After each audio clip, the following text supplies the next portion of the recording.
एक कथा सुनाया किसी महात्मा ने। बोले किसी व्यक्ति के घर में से उनकी मां कहीं गई थी दूर अपने बड़े बेटे के पास।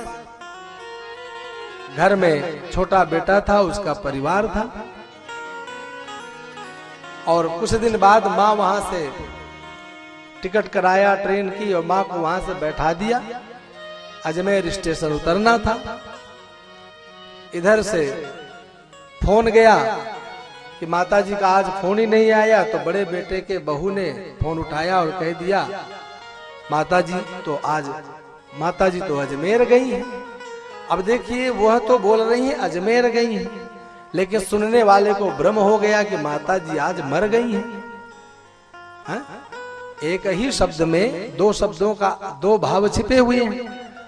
अरे एक शब्द में केवल दीर्घ ही तो लगाना है।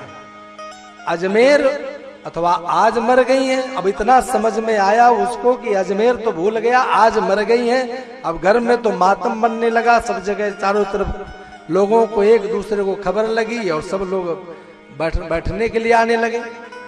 माता जी की तस्वीर लग गई और दीपक जल गया।